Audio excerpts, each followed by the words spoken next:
Welcome to SD Talk Show and welcome to Sugarland. Hi, Danny.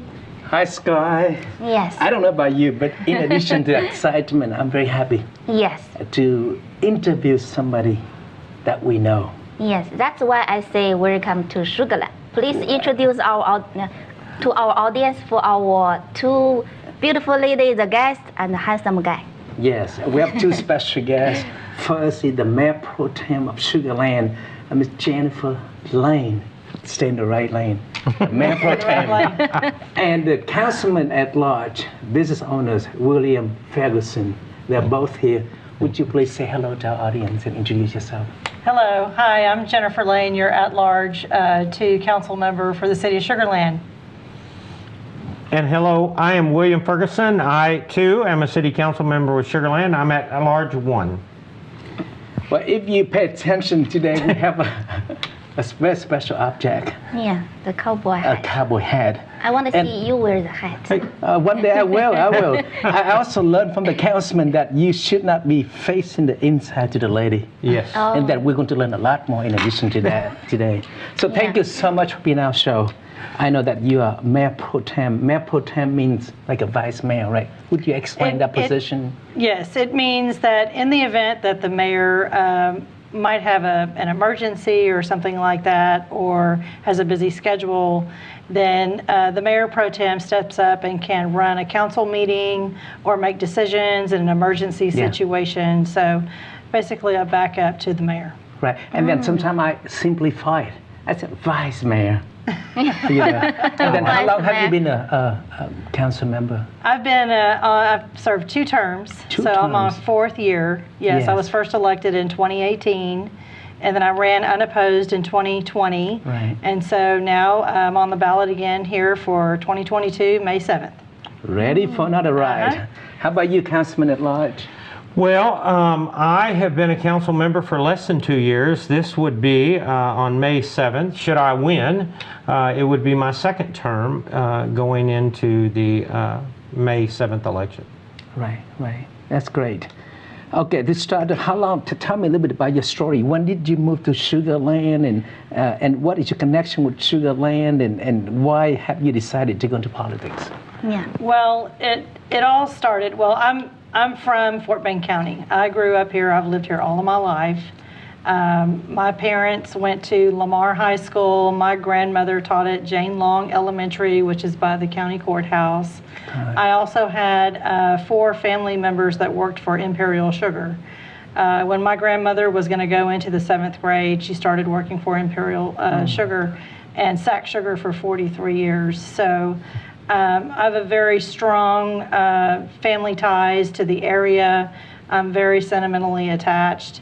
I got my degree in business from LeTourneau University and had a career in working in human resources in many different industries. I've worked in software, consulting, and in the arts and in the medical field. I was a stay-at-home mother for 15 years. I have 3 beautiful boys. They're all older now, but I was very grateful to have that opportunity to be a stay-at-home mother. About 10 years ago, my mother passed away, and I got very much involved in my church.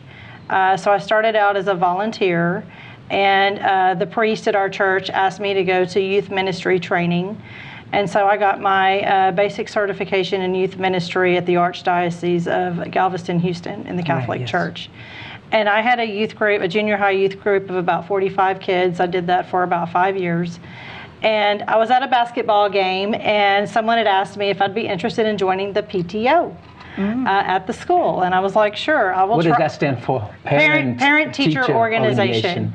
And so I had never participated in PTO before, but I was like, sure, I'll give that a try. And my position was public relations. And we were going to buy a class set of laptops for the school. And I was interested in understanding the budget of the school better. And so that's when I did my first FOIA, which is Freedom of Information Act, where any entity that's funded by tax dollars, you have the right to know those budgets in those entities, so you can request that information. So long story short, I got to know all of my school board elected officials. I got to know top management within the school district. And I was then appointed to my first bond committee in 2017 for the school district. I was successful in getting $3 million in renovations for my alma mater, Terry High School, growing up. And I realized at that point that, especially on my PTO board, that it seemed like the members were a little bit afraid to go to a school board meeting. Right. And I said, well, there's no reason to be afraid to attend any council meeting or school board meeting or commissioners court meeting, because these are people who are representing you. These are your elected officials. Right. So I decided then to go to a school board meeting and introduce myself, and that's when I realized how important our local elections are, because the decisions made at the local level affect your school tax rate, it affects your streets, it affects your safety, the development around you and attracting those employers. So it's something that I feel called to do. I want my government to be efficient and transparent and to be respectful and welcoming to the community. And so I feel like that's my calling. And that's really how my little way of serving my country. Right. Your story has been very inspirational. I mean, and it has been proven because of you. Several people start seeing the accessibility to the government and how they look at government differently. Would you like to interview? Yes. As the councilman at large? Yes. Yeah. Our cowboy. Far from a cowboy. I do like cowboy hats. I would like to tell both of you that actually I grew up right down the street at Willcrest, and I don't know if you know the Beach Nut Willcrest area. Oh yeah, right. And that's where my grandparents lived forever. So growing up, I grew up in Alief. I was right here. And I went through Alief Chambers Elementary, yes, Alief Middle School, and then Alief Hastings. Yes. So this was my home here. And as I came out and I went to the University of Houston, my wife and I, she had finished college. We got married. We've been together now since 1984 dating. She's my high school sweetheart. And we've been married this year will be 32 years. And congratulations. Thank you. She's amazing. It's all because she's amazing, believe me. And so when we decided to buy our first home, we had moved to the Fort Bend County area in Pecan Grove. And I became a police officer in Fort Bend in Stafford, Texas, right next to Sugarland. And so that's when I started my law enforcement career in '92.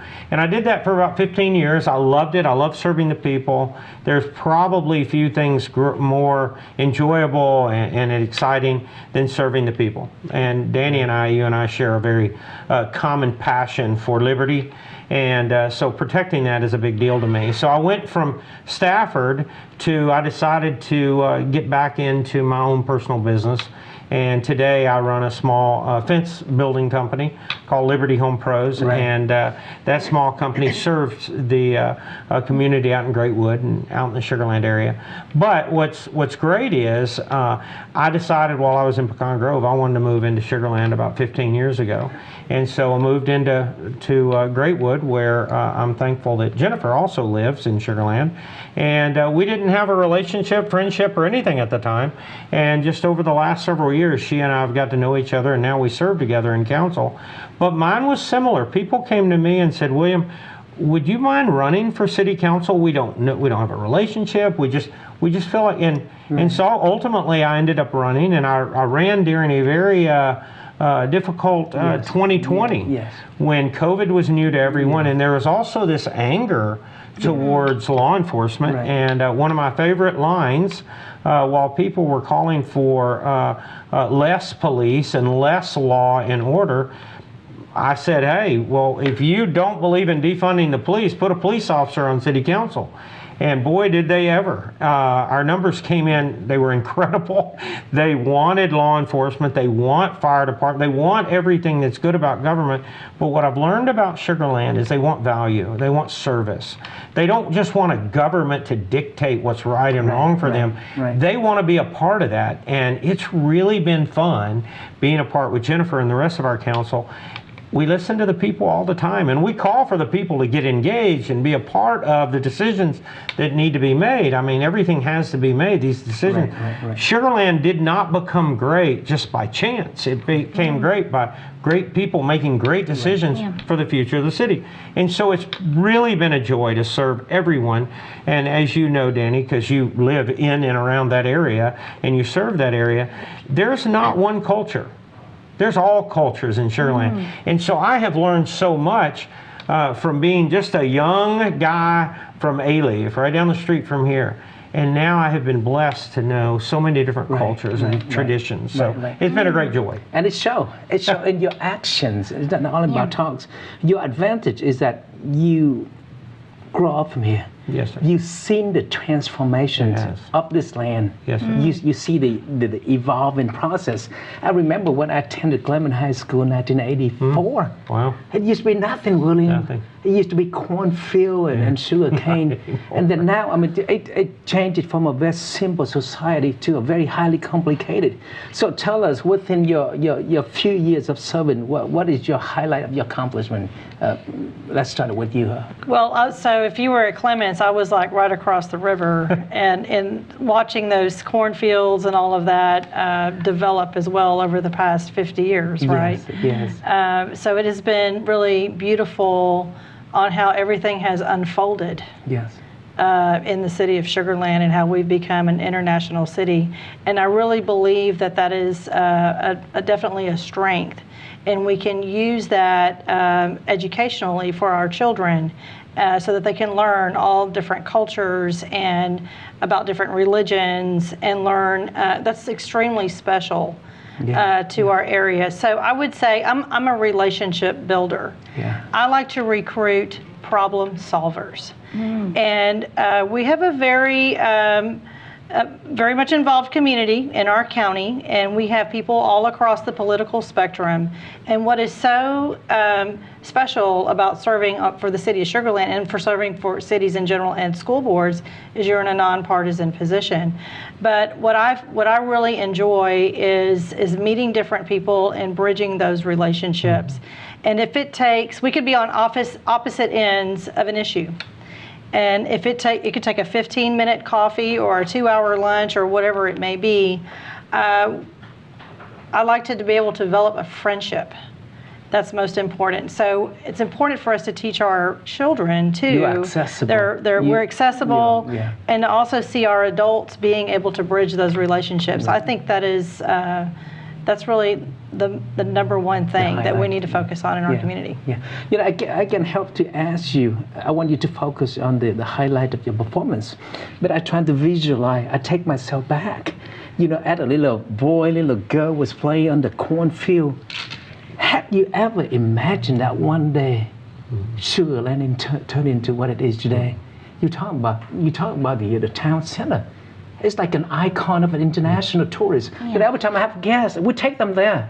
It's no longer Sugar Land, but it's feel like it's a common cultural area. Yes, the courtyard. But you see that would happen when you were young. I did not see that coming. But it has become an opportunity for people to gather as a community and to express prayer. Yes. Express their thoughts, to dance, to exercise, to enjoy music, food. And it's open to everybody. And it's open to everybody, and it's become almost like a regional area for people to come and gather for special events, and that's extremely special. And so another great accomplishment I feel that we've done as a council is we've gotten through a pandemic. We've gotten through a flood. Gosh. We've gotten through a 1,000-year event flood. We've passed a $91 million bond with the confidence of the public, and we've got all those projects moving forward to make sure that, you know, our real estate remains, you know, high in value and intact. We also made it through a freeze. So we're also support our law enforcement, and so and by doing that, we develop really good relationships with the public, with our law enforcement. Right. Our law enforcement does a really good job of outreach and has that strong community relationship, and that's extremely important. The number one thing in our city is to be safe. You can't have good economic development if you don't have, as being a real estate developer, you know that your city has to be safe, number one. So. Danny, I love this conversation, but I have to also point back to your experience in council as well. And so I believe, because I've gotten to know you pretty well, the greatest thing that's happened to me over the last 2 years is I see how I have impacted people's liberty, and I love it. I love when people walk up to me and they don't look like me, they don't practice the same religions, they don't have anything in common with me except for one thing. They love that I represented them in a situation that was a concern for them. There is nothing greater than having someone I've never met before walk up, want to put their arm around me and take a picture with me because something I did for one of their family members or their neighbors. It is the greatest feeling ever. Because the reality is, and I think Jennifer can speak to this, the reality is it's really not that difficult once we know there's a problem. You remember, once you know there's a problem, there's nothing to fixing it, generally speaking. But most people, they stay back and they don't want to tell us, and then they do, and we fix it. And it's a beautiful thing. And so as a council member, you know, in Sugar Land, could I have ever imagined Town Square, ready? Constellation Field, Space Cowboys, Smart Financial, the airport now, hold on now, Zip Line, Adventure, we're going to be, all of this, the University of Houston, Technical Center that's going in. People have no idea what is about to happen at the University of Houston alone. And one day, in a year, in 2 years, if we do this again, you're going to ask Jennifer and I and go, did you envision that? And we're going to go, no. It's amazing. But I have to give credit where credit is due. Great men and great women opened their minds and they had a vision. And whatever that vision is, it is playing itself out all over our community. And it's a great joy because at the same time, while it's playing out, our hands are open wide saying, come in here, bring who you are, and make this community better together, because that's what works. Yeah. It just works. Yeah. So you know, a lot of people, when they start running, they said, I care this and that. But I've known you for so long, not because I'm trying to promote you, but your action and your compassion had reflect that long time ago. I mean, how you reach out to the homeless, how you went to different cities, that's way before you decided to run. So, you know, sometimes actions speak louder than words. So, Danny, is that right, Sky? There are, you know, they affect me as you say that, and I think of all the things that I have done, all the joyful things that I've done. There is nothing greater than helping someone that is down and out and they are desperate. That's you. That's you. And whether it's in a role as a council member, a police officer, a neighbor, a friend, whatever, that is what gives me my joy. And you watch me because you are a part of some of the very fun closely, that I do. Yes. Whether I'm in Florida or whatever state I'm in, wherever I'm at, the joy of helping someone that is broken is the greatest joy. Right. So would you say that caring is the most important character or quality that a politician must have? Caring. I would say caring, absolutely. Because if you don't care, then what is it that you have to offer? But in order to care, you have to understand people's need.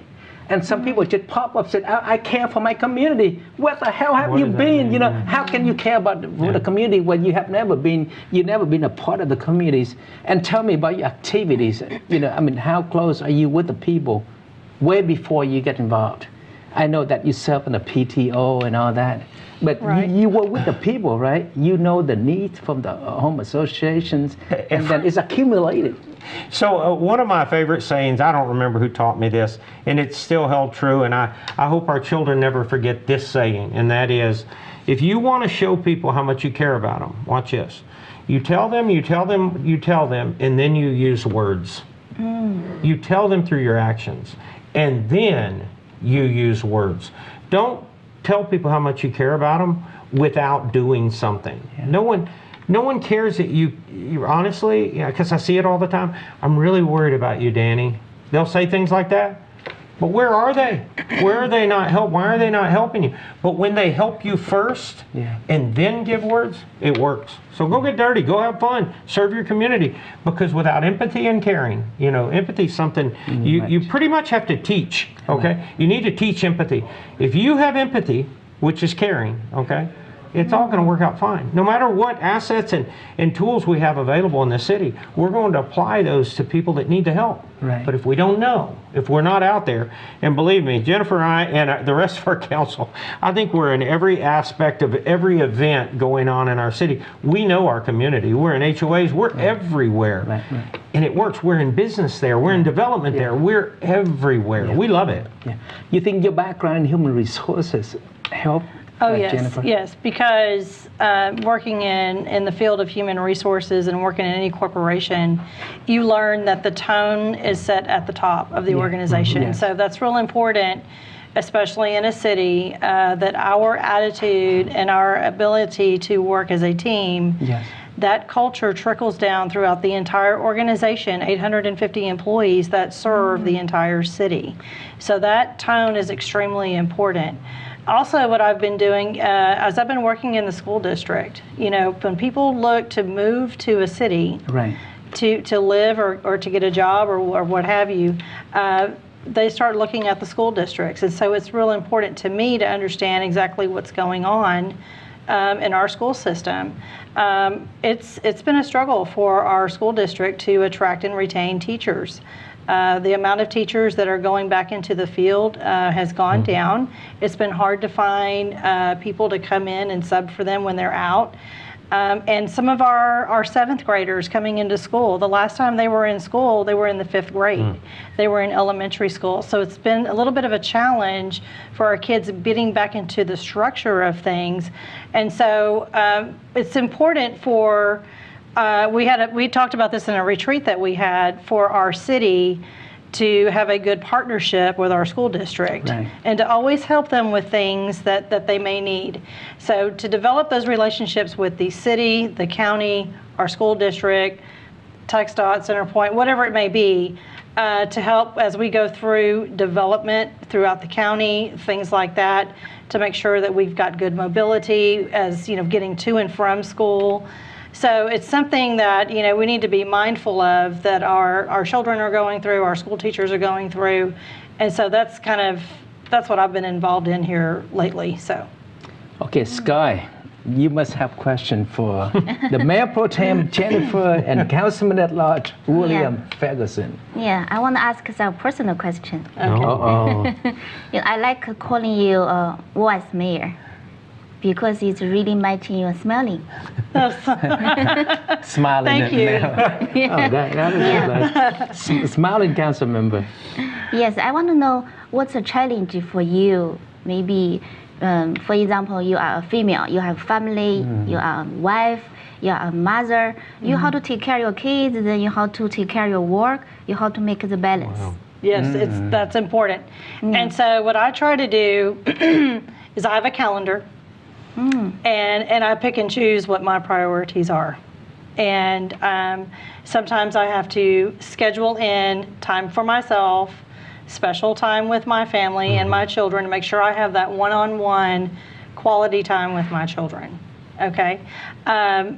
City council it can be a full-time job if you want to make it out to be, especially if you're new coming on to council. That can take up a lot of your time learning everything. Because we do have 3 council meetings a month, and I'm on several different committees that meet about once a month.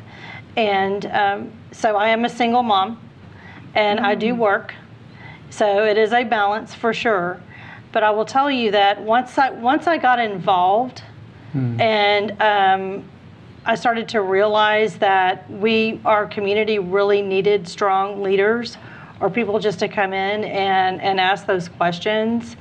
I have a care button that I just can't turn off. It's like, now that I'm involved, there's no going backward. And so I think it's important too for my children to see me involved and talk about the things that are going on in our community. They learn, and they're proud, and they're really glad that I'm serving. So it's been quite a journey for us, but it all started out in youth ministry in church. And when I was telling my kids, I was telling my youth ministry, my group, if you don't think that one person can make a difference, they can. It's been proven throughout history. Yes.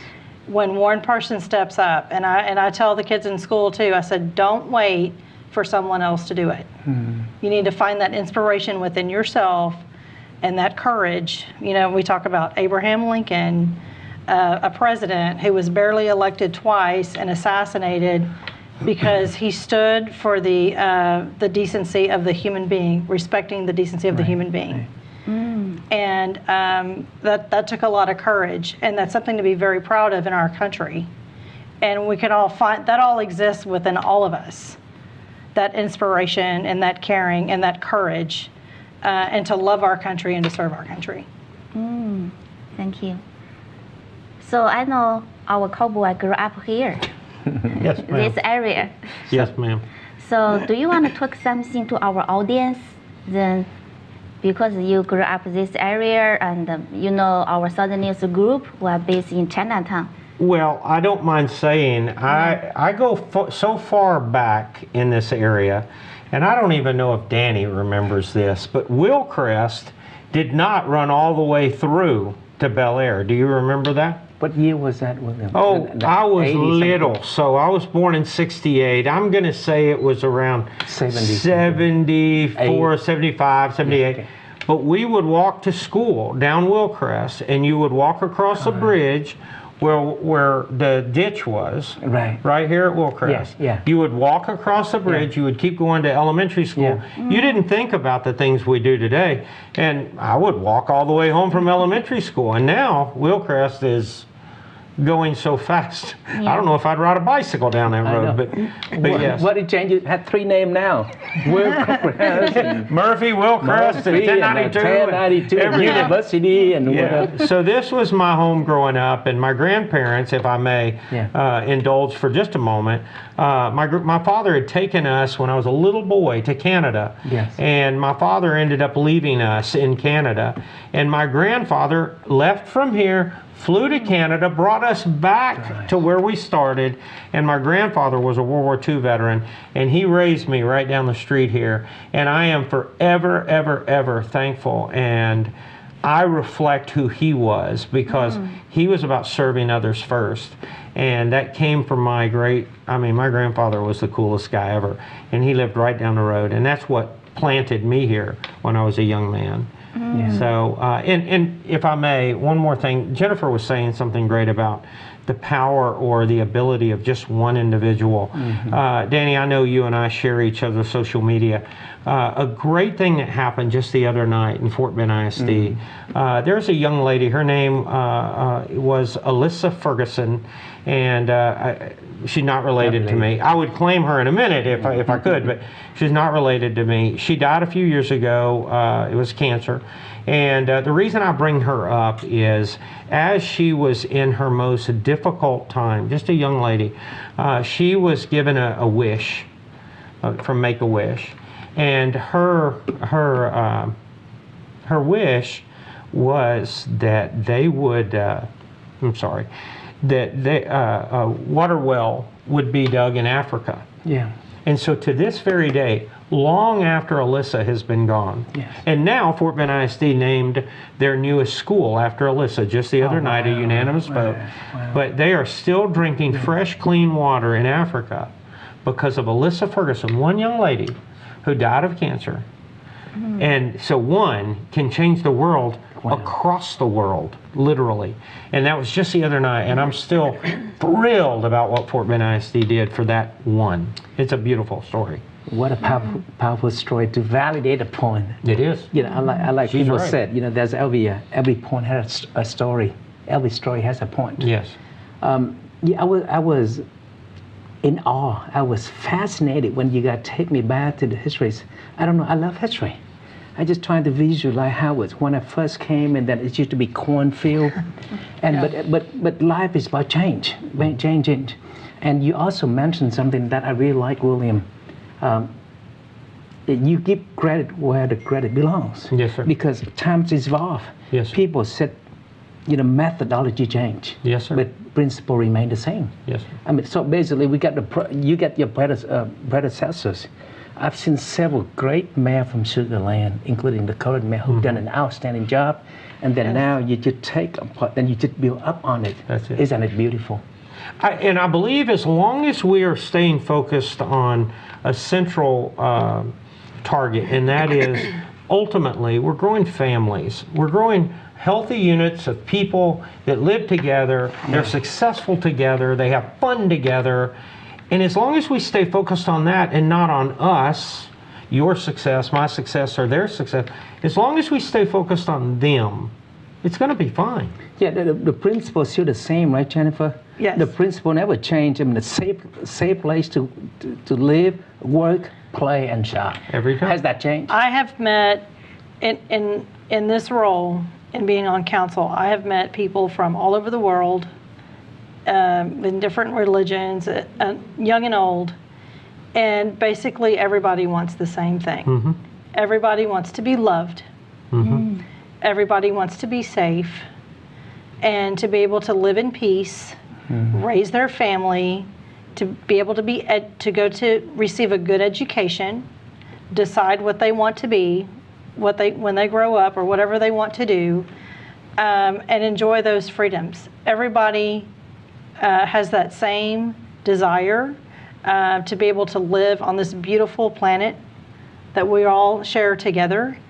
And I really think that, with our diversity, we also have, a lot of diverse ideas, and we can pull in the best of the best and create something new. We got to plant a seed somewhere to change the world, to start some with, whether it be alternative energy or some technology or what have you, different ways to build houses, whatever it may be. Yeah. We can start building that in Sugar Land. There's no reason why we can't provide a launch pad for our youth so that they can take off and do all new things with their innovation and be entrepreneurs and scholars and innovators. We can provide that for them. Right. I have a different thought. You seem to be very open-minded and work well with the international communities. But people said they celebrate diversity. But to me, I think we respect diversity, but shouldn't we celebrate common values? Yes. You know what I mean? We have a different backgrounds and all that. But we come to this land because we love America. Sure. We love the constitutions. We love what this country about. Don't get me started. I know that's who you are. Yes, sir. You cannot just be somebody else when you become a councilman, because it's who you are. Yes, sir. So I love the fact that you stay true to it. But we have diversity, which is great. More ideas, more ways of doing things. But the common ground, that I think that is your strength. You seem to be able to reach that. The fact that you come out here with us and reach out. We love you guys. Yeah, because you don't just sit in the office, look at the government, you know what I mean? The fact is that people are afraid of government. Tell me about that. Should the government be afraid of the people, or should the people be afraid of the government?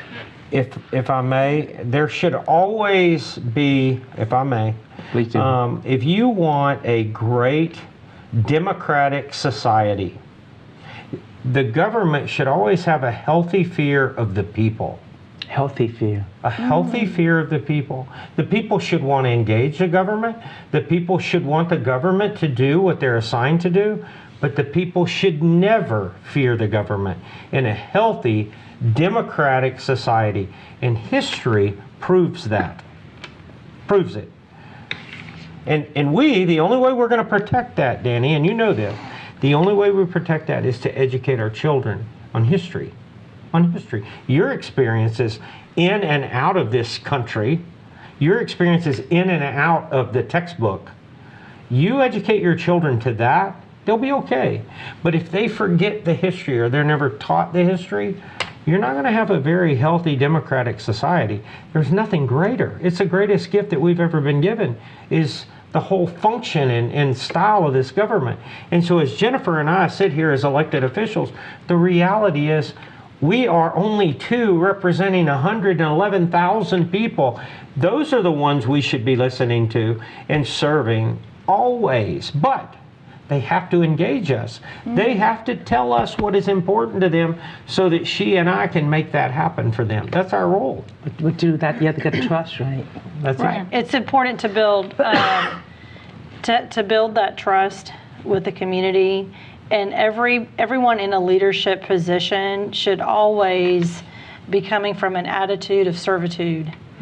And knowing that when you're leading a group or when you're supporting a group, you always support from behind, never out in front. And so that always encouraging people to be the best versions of themselves, to listen and respond, and to do your homework and come up with the best solutions. But the public really needs to should be able to trust their elected officials, and that's where we come in. That's where I come in. And you are doing something about it. That they can trust us. Right. We are approachable. Right. We are available. You can contact us. Right. That we have an email address. That is what we're there for. You like that, Sky? What do you Yeah. think? Yeah, I really enjoyed today. Oh, thank you. Every single talk. Yeah. You sitting right next to politician, but you don't feel like a politician. I don't consider See, myself the a secret. politician. I know. It's funny. Yeah. I used to be in politics, but I hate politicians. It's so paradoxical. Can I add one more thing Yes, please, about please. why I believe Sugar Land is so successful? Yes.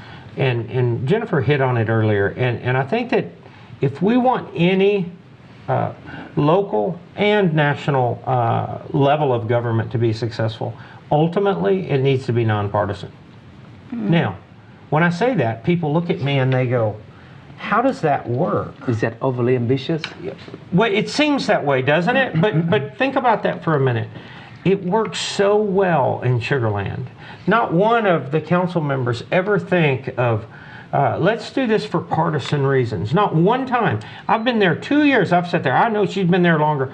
And not one time have I heard a partisan thought. Yeah. Not one time. Yeah. Danny. Well, that's the beauty of the works. structure of councilman. Wow. So could it happen on a national level? Just come That's and go. ultimately not my worry. I'll tell you what, as long as we can keep that locally and nonpartisan, everybody matters, every opinion, every culture, every value, everybody matters locally, we'll let the national people do what they do, but we have to remain nonpartisan, and we do it well. Right.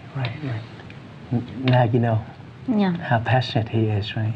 Yeah. I think we got about a few more minutes, right? So, Yeah. so what we would like to highlight on, our Mayor Pro Tem Jennifer Lane and our Councilman at Large William Ferguson took us back to some memory of of Fort Bend and Sugar Land, and they share with us a little bit of the highlight, and they share with us about the core values and accomplishment. What is it that you want people to know about you personally? Yeah. Personally, about Jennifer Lane. I want them to know that I'm extremely sentimentally attached to the area that I grew up in. And I want everyone that lives here, that moves here, to know that spirit of the neighborhood love and the community love, and to really know that they are standing in the greatest state in the United States of America. More people move to the United States than any other country. They move to Texas more than any other state. That's the fact. Yeah. And they're moving right here to this area that we're sitting in more than any other area. And we live in a very great state, a very safe place. And I want them to feel welcome. I want them to feel loved and respected. I want them to enjoy their lives. So, and I'm here to serve. Awesome, awesome. We want to keep you in the office. I love that attitude. You know, when I was on council, I always reminded myself, William, I said the title will come and go. But if you hold on to that title, then when one day, if you're no longer within a council or mayor pro tem, then who will you be?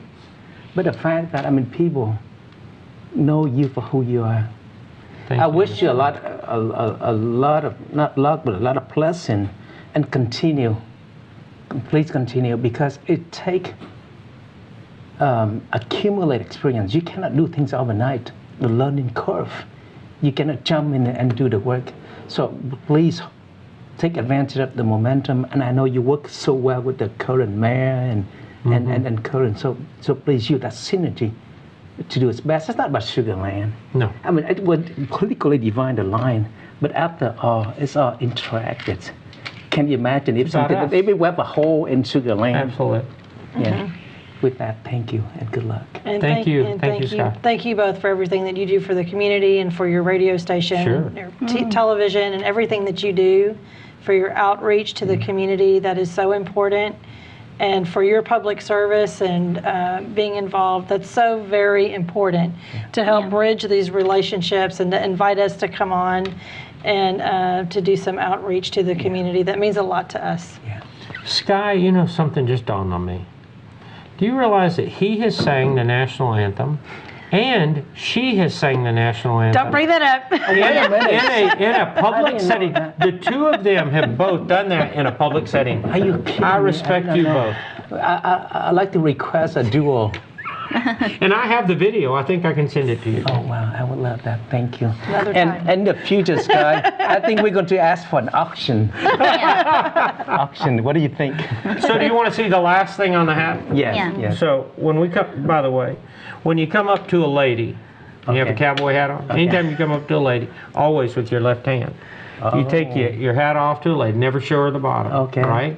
You always at least take it off, or you'll see some people, some cowboys, he'll tip the hat.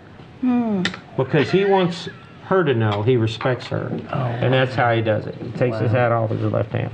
I've learned something new today. You forgot to say yeehaw. Yeehaw! Yeehaw in Texas, y'all. Okay. Space Thank Cowboys. you so much. Yeah, Thank thank you you, so Scott. much Thank today. you, Danny. I want to say early voting is 4月25到5月3号 ，Election Day 5月7号，请投我们漂亮的 Jennifer and William. And thank you for today for coming to our show. Thank you, man. Thank you for inviting us.